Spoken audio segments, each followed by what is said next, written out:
Assalamualaikum warahmatullahi wabarakatuh. Hai, perkenalkan nama saya Siti Nurhasanah dengan NIM 220620 kelas RA6 Prodi Manajemen. Pada video kali ini saya akan membahas mengenai mata kuliah perilaku keorganisasian dosen pengampu Bapak Abdul Wahid Al-Farizi, SEMM CPM. Perubahan organisasional adalah bagian penting dari kelangsungan hidup dan pertumbuhan organisasi di dunia yang dinamis. Dengan memahami konsep, model, dan tantangan dalam perubahan organisasional, kita dapat lebih siap untuk menghadapi dan mengelola perubahan secara efektif. Organisasi yang dinamis harus bersedia memperbaharui diri untuk menghadapi tantangan. Perubahan organisasional adalah proses fundamental yang memungkinkan organisasi beradaptasi dengan lingkungan yang terus berubah, mempertahankan keunggulan kompetitif, dan mendorong inovasi. Selanjutnya ada faktor-faktor yang menyebabkan perubahan organisasional. Yang pertama ada inovasi teknologi. Perkembangan teknologi yang pesat memaksa organisasi untuk beradaptasi dan mengembangkan solusi baru. Yang kedua ada strategi bisnis. Pergeseran arah strategis perusahaan seperti perluasan pasar atau diversifikasi produk dapat memicu perubahan organisasional. Yang ketiga ada regulasi pemerintah. Perubahan kebijakan atau peraturan pemerintah dapat memaksa organisasi untuk menyesuaikan struktur dan proses bisnisnya. Dampak perubahan organisasional terhadap individu. Yang pertama ada resistensi terhadap perubahan. Individu sering sekali merasa nyaman dengan rutinitas yang sudah ada dan enggan untuk menyesuaikan diri dengan perubahan yang terjadi. Yang kedua ada beban kerja yang meningkat, yaitu proses transisi akibat perubahan seringkali menambah beban kerja, mengakibatkan stres dan penurunan produktivitas. Selanjutnya ada ketidakpastian dan kekhawatiran. Perubahan menciptakan situasi yang tidak jelas dan dapat memicu rasa cemas di kalangan karyawan mengenai masa depan mereka.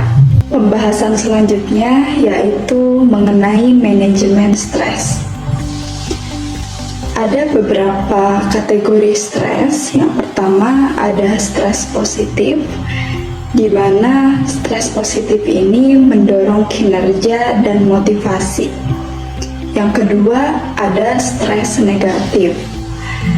Stres negatif menyebabkan kelelahan dan penurunan produktivitas. Yang ketiga ada stres fisik. Stres fisik terkait dengan kesehatan fisik dan risiko penyakit.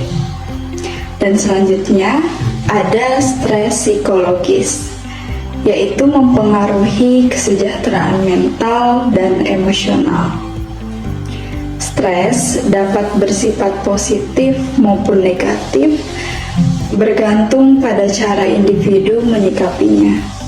Stres positif dapat membantu meningkatkan kinerja dan motivasi, sementara stres negatif dapat menyebabkan kelelahan dan penurunan produk. Sumber-sumber stres dalam perubahan organisasional. Yang pertama ada ketidakpastian. Perubahan organisasional seringkali menimbulkan rasa ketidakpastian di antara karyawan. khawatir akan perubahan peran, tanggung jawab, atau bahkan keamanan pekerjaan mereka. Yang kedua, ada beban kerja yang berlebih.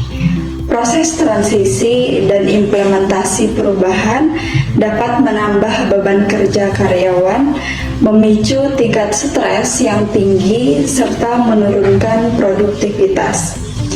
Yang ketiga, ada komunikasi yang buruk. Kurangnya komunikasi yang transparan dan efektif dari manajemen dapat membuat karyawan merasa terabaikan dan tidak memahami alasan serta arah perubahan yang terjadi. Selanjutnya ada resistensi terhadap perubahan. Banyak karyawan yang cenderung nyaman dengan statusnya dan enggan untuk beradaptasi dengan perubahan, sehingga menimbulkan strategi mengelola stres dalam perubahan organisasional. Ada identifikasi sumber stres. Pahami secara jelas faktor-faktor yang menyebabkan stres di tengah perubahan organisasi, sehingga dapat ditangani dengan tepat. Yang kedua, komunikasi yang efektif.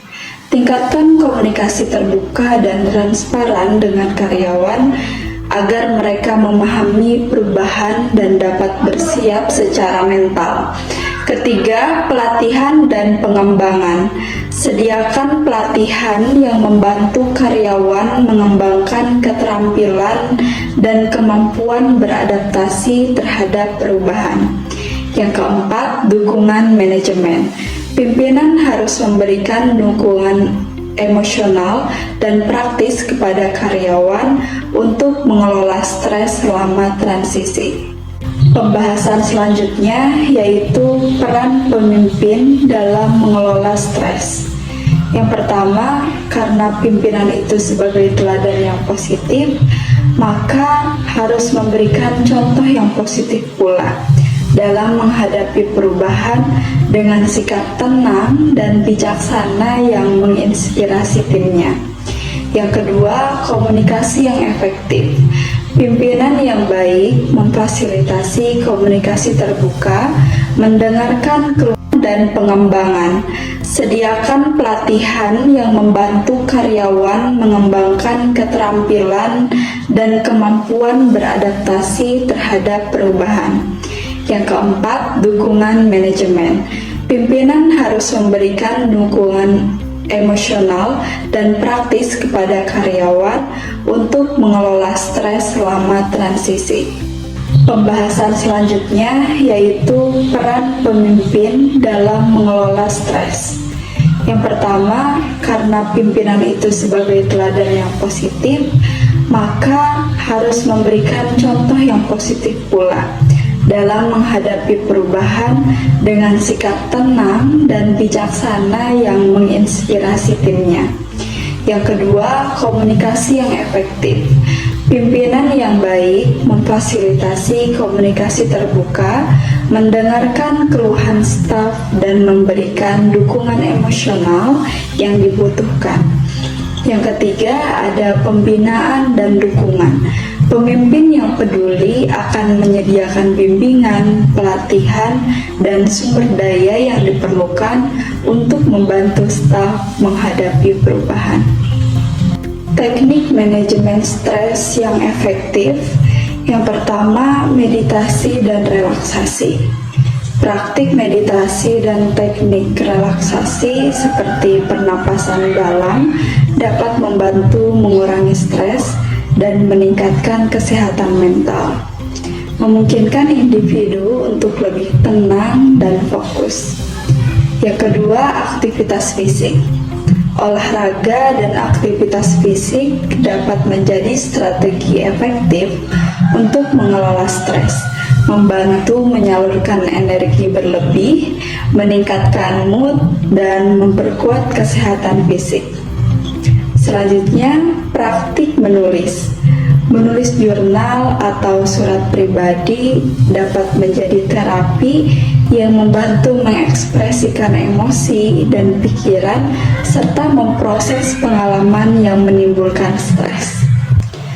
Terima kasih telah menonton video kali ini. Semoga video kali ini bermanfaat untuk kita semua. Kurang dan lebihnya mohon maaf. Assalamualaikum warahmatullahi wabarakatuh.